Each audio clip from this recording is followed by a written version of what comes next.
Hey, everybody, welcome to Mental Health Matters. This is Tom Duff with St. Louis Counseling. Check us out at our website, stlouiscounseling.org. I'm the executive director, therapist to the stars. I always say that's therapist to the stars. I try to make our guests feel like a star, right? So this podcast helps us break down stigma. It helps making mental health okay to talk about around the dinner table, around the water cooler. And it helps us remember that mental health is everywhere, right? Mental health touches every aspect of society, and we all have mental health. Some people may have a mental illness that they're working through, but we all have mental health, just as we all have physical health. So this podcast, we try to have these conversations with members and leaders of our community. And I feel they're always entertaining and exciting guests. And today is no exception. Today we have on Desiree Coleman. And Desiree helps organizations redefine diversity, equity, and inclusion practices. She also speaks, writes, and curates events to empower women. She holds an MPA, is a Loyola Academy trustee, and received Investment News Rising Star Award. Welcome, Desiree. How are you? I am amazing. Thank you for having me. And, I do feel like a star. So thank you for saying that. Yes, that's what we were hoping for. That's what we're hoping for. So I first, I at work, I get the St. Louis Business Journal, right? And so I'm always Yeah. thumbing through that. And then earlier this summer, there was an article that had, a cover story, Voices That Need to Be Heard. And you were featured in that. And as I read, and this feature was about African-American executives that have faced racism, that have faced diversity issues within their life and their career. And so as I read about you, I wanted to hear more. And so we reached out. And so I'm so thrilled that you were able to come on board with us today. So hopefully we'll have some good conversation around that and just kind of have some good dialogue. So are you ready? Let's do this. All right. So I guess, first of all, I read your bio, but tell us a little bit about what empowers you to do work like this. Yeah. So first of all, thank you for creating this space and really opening up a dialogue and discussion about mental health. I think it's taboo and it's not something that is talked about, but I think particularly in the African American community, it's something that you hardly rarely hear of. And so when I heard about the podcast, I was, thrilled to be asked to join you. So, I mean, for me, I strive to be the best version of myself. And so as I encounter trials, as I encounter tribulations, um, I really try to process that. For me, it's through the lens of faith and prayerful meditation. But it's also a little bit of like empowerment and how can I learn from this? How can I iterate and be better? And so I'm always seeking to learn. And as I learn, I try to bring others along with me. So I love it. I love having discussions about this. Awesome. And you have an event coming up, a Women's Empowerment Summit, right? So let's talk a little bit about Yeah. that. How did that come about, and what is that? What is that? Yeah, so it's called The Queen Within. It is an event that's focused on empowering women and helping them rediscover the queen within. I think if you ask any woman, she can immediately name a traumatic event, a hurtful event, or something that just like caused her to stop in her tracks. And so this event is about helping to rediscover that queen within. We're partnering with Radio 1 St. Louis as well as the Missouri Foundation for Health. And so it'll be an interactive workshop. We'll have empowering speakers. We'll have demonstrations. There'll be tons of giveaways, and so it's going to be an amazing time. It's December 3rd, 12 noon. You can find out more information on our website, queenwithinyou.com, which is queenwithinyou.com. Would love for folks to participate. Awesome. And I think you're so right. When you look at the role women play in society, right? From mom to career to both to mom figure. And when we look at what it all comes back to, right, is women. And I think the empowerment of that, we not too long ago we had Girls in the Know on, Yes. and yeah, and Yes. talking about what they're doing at such a young age. And so I Yeah. think that's so important that we have that early start, and then as up to our seniors, let's continue to Yeah. empower. Well, I love that. You may not have heard yourself, but a line you said, it all starts with the women. I think that is like snap worthy. Because I am all about strong women and girl power. And I am wearing a hat today in celebration of fall fashion, but women wear so many hats. And I think that society puts pressure on us, and we're socialized to be nurturers and caregivers and to be nice. Um, and that can be a heavy load to carry. There is a TED Talk by a woman named Soraya, and she talks about the power of rage in a woman and just this idea of like, what does it look like if we shed those gender norms, and really don't focus on what it looks like to, to be kind of genteel and meek and mild, but to allow ourselves to feel whatever range of emotions that we're feeling and to express that. And so I think that that's really powerful. So one of the things she suggests is, don't tell young girls to be nice. And I thought that that was just an important nuance. I have two amazing daughters, one of whom has gone through Girls in the Know. So I can attest firsthand that, their programming is super empowering, but I now tell them to be kind. I want them to be good human beings, but I don't tell them to be nice. I say you should be kind to those around you. So just Well, and something. it's interesting how you talk about, to be nice, to girls to be nice. So my daughter, she's in sixth grade now, and so for the Mhm. last 5 years, like I've coached her and Mhm. her friends in the basketball league, right? Oh, And so wow. one of the things Know we that. get, yeah, I just love coaching them too. They're so much fun. Mhm. But one of the things we realized was they were being so nice. So as they get older, of course, you got to go take the ball, and Yeah. it's like, and remember saying, it's like, well, be assertive, go get it. That's Yeah. yours, Yeah. and it's Yeah. like, they're like, no, you take it, and it's like, we've had to work through that. It's really interesting. My best friend has a 5-year-old who plays soccer, and we literally just had this conversation last week of, everybody's kind of like, no, you take the ball. No, it's your turn. And I'm like, that's not actually how the game goes. Uh-huh. So I do think there's something to be said about like how the messages we send, what is okay behavior, and how we allow people to show up. I think it's an even more nuanced conversation when you talk about intersectionality. So for me as a Black woman, there's an additional layer there, right? So yes, we want girls and women to be empowered, but I think that as that happens and as we flip that switch, there can be repercussions there, and there can be people who misinterpret that, and there can be people who say, oh, well, you need to tone it down. So I think that, for both women using their voice and also men receiving their voice, like we all have to get to a place where we're willing to listen and that we validate the feelings of women. You mentioned in the article about that, to be assertive, like in the workforce, right? And there's this line that it seems you have to juggle, right? This stereotype is, how do I don't come across as the angry Black woman stereotype when really I'm just being assertive and I'm standing up for what's right. So I guess try to explain or put in the words, I guess, like the from a mental health, emotional health standpoint, like what's that like when you have to be conscious of that in an everyday world? So, have you ever been hiking? Yes. Okay. So, have you ever been hiking and you had your backpack? Yes. Yeah. Okay. It's like carrying that backpack everywhere. Every single place that you go. It's being hyper vigilant and conscious about how others may perceive you, not because of how you actually came off, but because of the bias that they bring.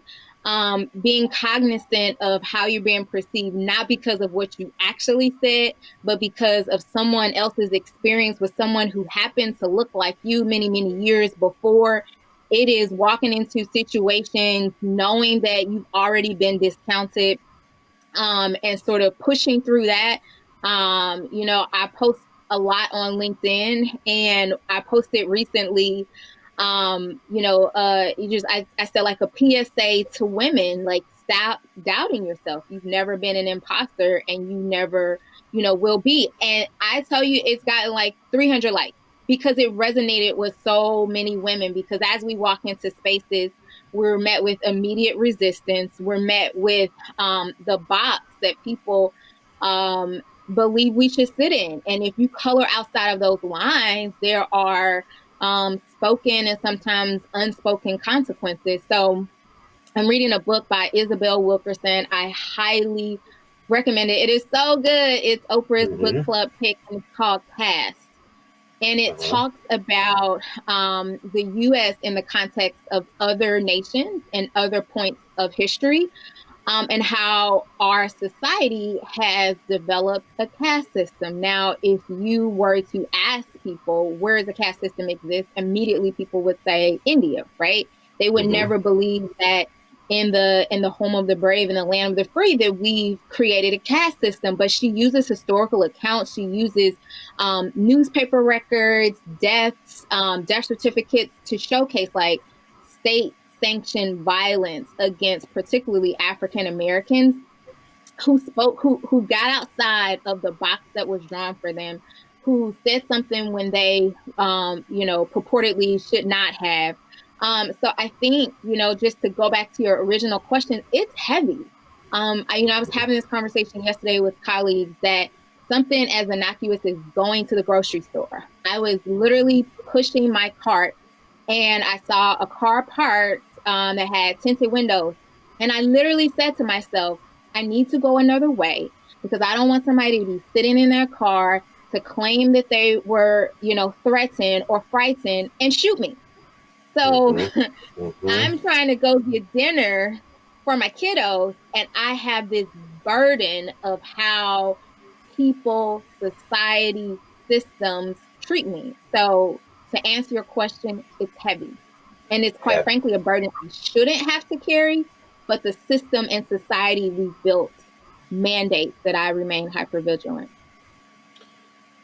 And then when you just so hypervigilant, right? That what that does to the mind, the body, the stress that we carry, and the impact it has on a person, or Yeah, collectively as a group or as a community. yeah, You mentioned the backpack, right? You're carrying around a backpack full of weight all day long. I mean, if for someone like me, like a white guy like me, so I'm picturing, okay, I'm tired, I'm out of breath. Why do I have to keep doing this? yeah, Oh, well, when yeah. can I take this off? Or can I take it off? Right? Those are the things that to try to help others understand. So I think that analogy is great. And then we can, that helps others put ourselves try to like at least get the concept of the burden, so to speak. So that actually ties a little bit into something I know you said you wanted to discuss, which was allyship. So Yeah. this past Saturday morning, I sat in my home alone weeping. And it started out with me scrolling through social media, and I was looking at just different articles related to Breonna Taylor. And everyone who I connected with last week were like, it was a heavy week. Like, everyone just said that. And I don't know if, the body is an amazing, this amazing element. I don't know if out of self-preservation, my heart just like armored up so that when the charges were announced, which were not substantive charges, I just kind of like through the day. And I think that maybe that day my body could not process like the pain that her death represented, particularly to Black women. So Saturday morning, I think it just hit me as I thought about my daughters, especially, and that, I mean, you can't sleep in your own bed. And so we were having this discussion among like a group of people, and it became, well, this happened, and well, technically her boyfriend did this. And I'm like, if you take all of that aside and you simply look at the fact she was sleeping in her own bed and her life was snuffed out, and it just broke my heart. And less for me, more for my babies. Like, what is the world that we are bringing them into, and how can I protect them? So I sat there and I wept. And it's heavy. And so, you know, the next day I was having conversations with folks, and and they were like, no, just sort of acknowledging that there are some systems that need to evolve, and it was kind of like, and I hope it gets better. And so my question to them was, well, how are you working to ensure that it gets better? And I think that we have to remember that we didn't create the system that we see, but we're here. We're inhabiting the system. We're interacting with the system. So it's up to us to fix the system. And that's a concept from Michelle Alexander's book, The New Jim Crow, that I really love. And so for folks who are sort of grappling, I would say, how are you showing up in this moment? And, as much as I love the Lord, prayers are not enough, right? Love is an action word, Yes. as is allyship. So it's about finding ways to show up for communities that don't look like you. It's asking critical questions. It is issuing credible challenges. It is looking at the spaces that you occupy. It is being cognizant of the influence you may have and using each and every moment to be a voice for change. And that is, I feel like that's the definition of citizenship, right? And community. So if you're in community with me, and you notice that a particular system is not working for me or is having an adverse impact on me, then as my ally, you speak up. And I think that that's challenging for some people, because I think it's easier to sort of be paralyzed in fear and be like, I don't know what to do. And silence got us here, right? And so I just want to impress upon everyone that really we all have a role to play, and we all have to be actively working to ensure that we create systems that work for everyone. And I think after, well, two things. One, I guess let me start first, like with what you described. Like after the verdict came down last week, and then over the course of a couple of days, then you wept, right? And I think helping people realize that secondary trauma, trauma doesn't have to happen directly to you, and I think that's where part of the population doesn't get it. They don't understand that you're experiencing this on a level because you can relate. You're allowing yourself to relate, and I had a conversation with somebody once. It's like about a flood, right? And I was trying to compare it. It's like, the flood is affecting people on the river, but then you're affected too because the road is closed down, right? And so all of a sudden it's real to you, and then you're being affected on that level. And until sometimes it's affecting them, that people aren't willing to put themselves in someone else's shoes. But I think it's such an important part of just being human, is just allowing yourself to experience it, and try to understand instead of just creating the wall or the divide, so to speak. I think it's also comfort, right? Because to empathize means you feel my pain, right? And you take a moment and you learn something new, or you listen in a way that you never have And it's easier. It's easier just to binge watch Netflix and scroll on social media, right? It takes actual intentional effort and work to, to learn, to do the work, to understand different things. I will say that there were questions about the LGBTQ community that I didn't know. So I went and read books. I found articles, I found videos just to educate myself so that I could be better positioned to support people who I'm in community with. And so I think that, to your point about it's about being human, it's also about being a good human. And that's allowing yourself to feel other people's pain.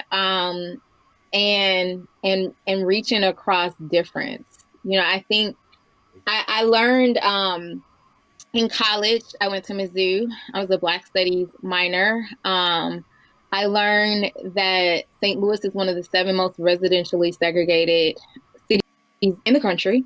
Not a great statistic, right? But we are really divided along racial lines. And so that means theoretically that in your school community, in your work community, in your worship community, in the places that you go for groceries, and all of those places, you could be potentially surrounded by the same group of people. And so if you are not intentional about seeking opportunities to learn, then you'll stay in a bubble, right? And then the issues that we see will persist because it really takes all of us, and I think that particularly for my white allies, like there are spaces and places that you occupy that I never will. And so I'm counting on you to use your voice in those spaces. And that's big ways and small ways, right? That is calling your family member out when they tell an off-color joke.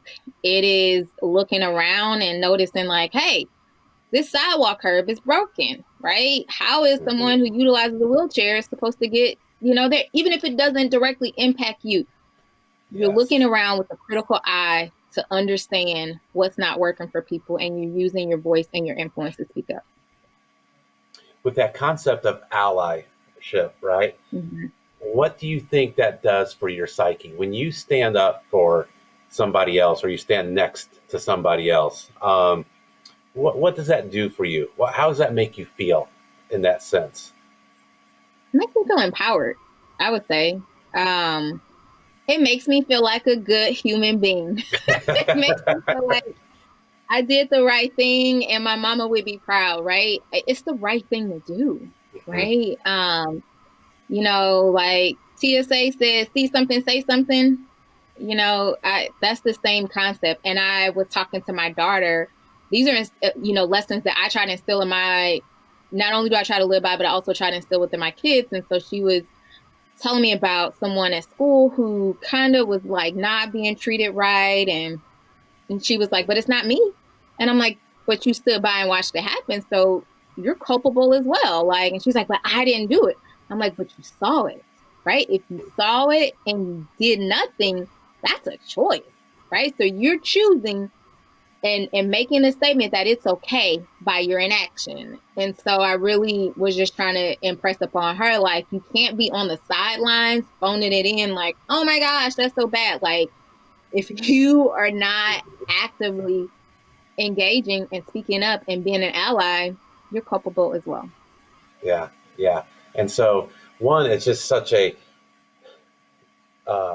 well, I mean, it's something we need to do to be a good human being, but then the impact it has on us for doing it too, there's benefits to that as well too. I mean, it improves our emotional health, our outlook, the way we look at things, the positive. Yeah. When we do things that make us feel good, it helps us overall. And I really do think that allyship is so important, because even like, you see all this stuff on Facebook, the memes, the comments and stuff. But, one of the things that was interesting, I saw on one person's page, I think it was after George Floyd, somebody's, it was one of my white friends, and they said, well, I also have black friends and I need to like be there for them as well too. And so even if it's just one black friend, like I still need to like speak on their behalf. You can be my friend too, but I also want to be a friend to them. And what does that mean to be a friend? Well, I'm going to stand by him, and he related it to other aspects of issues that people go through, like illness and cancer and things like that. I'm going to Right. stand by them as well too. Right. So it's a way of just standing up for each other, which is just Yeah. goes back to being a good human being, right? As you were Right. saying. I feel like that should be the title. How to be a good human being. Oh, you just made Debbie, our other podcast person here, so happy because she just has a title now for this podcast. So that's perfect. There Perfect. you go, Debbie. You're welcome. So, so one of the other things you mentioned in the article was 4 ways to create opportunities for people of color within a workforce, within, well, society as well too. Mention some of those, or what are ideas? It doesn't have to be those 4 specifically, but what are ways that, or even for me, I lead an agency that's predominantly female. It's 90% female that work at this agency. So we have about 10 males and 90. That's one of those cool sound effects we're starting to put into the Well, podcast. So that was perfect. hey, But what are ways that we can be proactive and to get in front of this, whether it be empowering women, whether it be empowering people of color? But what are some of your ideas in that sense? um, well, I think, the overall sort of thought is understanding. So I would say, if you are a supervisor or if you are leading a team or if you're an executive director, like maybe doing some anonymous surveys just to check in with people, understand their sentiment, understand how people are feeling, and use that to inform, like, hey, here are some pain points and here are some things that we should be thinking about. I think it's also important to do like audits of your processes and procedures. So, I was talking to someone who reached out and said, hey, I'm facilitating this thing at work. And we are responsible for implementing new strategic priorities. And so I asked the question, like, well, do you have a group of people who are reviewing, things as you implement them to ensure that there's not an adverse effect on various communities? And it was like, huh, we sure aren't, and so it's this idea of ensuring that as new things are rolled out, that you've looked at it with an eye towards gender, that you've looked at it with an eye towards equity, that you've looked at it from lots of different diversity dimensions to ensure that folks are represented. And, that comes back to the idea of like inclusive design and ensuring that you have different sets of people around the table, right? So it'd be better if you can incorporate their voices on the front end than having to blow up and realizing and then trying to go back and fix it. And nobody, quite frankly, wants to be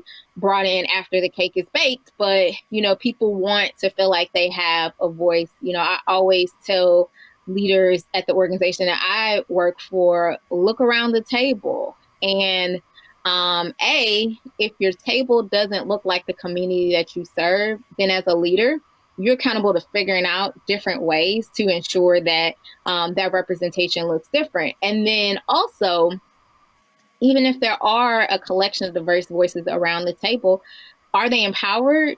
Have you created a culture where they feel comfortable speaking up? Do those diverse voices have psychological it's a Freudian slip. I was trying to say psychological safety, but I have the book cast in my brain. We've been talking a lot about chattel slavery, but is there psychological safety for people to speak up, or is there fear of retribution? So I think that those are some things that we could look at to improve our workplaces. Couple final questions, right? Because I'm Yeah. drilling you with questions, right? It's okay. Right, So one, you are very upbeat. You are very just from talking to you, right? You're very upbeat, positive outlook, while talking about a lot of hard subjects, right? How do you maintain that level of hope, of hope for healing, and just hope for improvement? Um, Jesus. So there was something on social media that I thought was really interesting, and it was somebody posted something to the effect of like, I now understand why my ancestors cling so closely to their faith, because sometimes when like systems fail you over and over and over again, that's all you have. I thought that was really profound, because it is challenging to feel that your voice is not valued, or even that your life is not valued. It's challenging to exist with that reality. And so for me, faith has been a cornerstone. It has given me the ability to persist one more day. I will say I always try to practice self-care. So I do yoga with the collective, and the collective is one of the partners for the Queen Within that we're hosting. Shameless plug, December 3rd. But you see how I slid that in there? Oh yeah, Um, oh yeah. but I practice yoga. I have a very beautiful village of people who love me. And so I try to make sure I stay close and connected to those people. I've accessed support when I've needed to talk to someone. And I've really tried to, just stay centered in the belief that change is possible. So I watched, actually my daughters asked me to take them to see the movie Harriet. Have you seen it? No, not yet. You need to go watch it. It's so good. And I was just marveling at how she had an unwavering belief in what was possible. So this is many, many years before slavery was actually abolished, and many, many years before anyone even thought that that could be a possibility. So she saw the present circumstances, and she envisioned, a hope and a reality beyond that. And so there is a growing body of work called Black Futurism, which looks at, yeah, I know the issues that persist today, but in an ideal world, what would it look like? What is that beloved community that MLK talked about? How could that look? And so I've tried to stay focused on those things. Awesome. Yeah, I think that's some great secrets to keeping up that personality of yours. That's interesting. So, okay, one last question before another Yeah. plug. Um, what? Okay. So, as a male leader, white male leader of Yeah. an agency full of females, right? Yeah. What would advice you would give to me to empower females in the workforce? I love this. So now I am the counselor. Is that what's happening right Boom. here? Yeah. Exactly. Exactly. Yes. Yes. Um, So, I would say yielding your voice. So, posturing yourself to listen. I would say ensuring that there are meaningful opportunities for growth, ensuring that the policies, either directly or indirectly, create space for women to show up. I've served on a number of boards, and so there were instances where you were expected to come but not say anything, and so analyzing the dynamics that take place in the workforce, do a pay equity study, right? And see how they are indexed. So a lot of times, women either don't negotiate, or even when they do negotiate, are brought in at lower levels. So I would go out and do an external survey of, what the competitive rate is, and then bring them up, and then, be, I would say, to the degree to which you can have personal relationships, is going to be really powerful, because then you'll understand where the pain points are. You'll also be able to support people in their own personal growth and development. And then you'll be able to advocate and champion for them. So those are just a couple of things I would say. No, that's great. That's great, great, great. I love it. And this has been a great podcast. Now, I think you have a summit coming up as well. Can you Do tell I me have a about that summit? again? I don't know. It You know feels what? like something Yes, like that. yes, they do have a summit coming up. All right. The All Queen right. Within Women's Empowerment Summit, December 3rd. Find out more information at queenwithinyou.com. That's queenwithinyou.com. We would love to have you there. Excellent. Excellent. Desiree Coleman, it has been a true pleasure having you on today.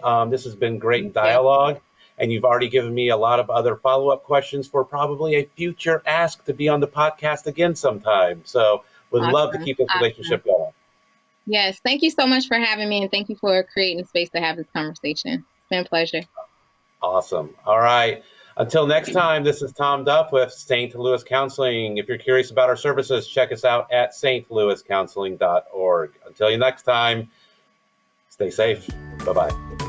This has been Mental Health Matters with Tom Duff of St. Louis Counseling Services. Check out stlouiscounseling.org for more information.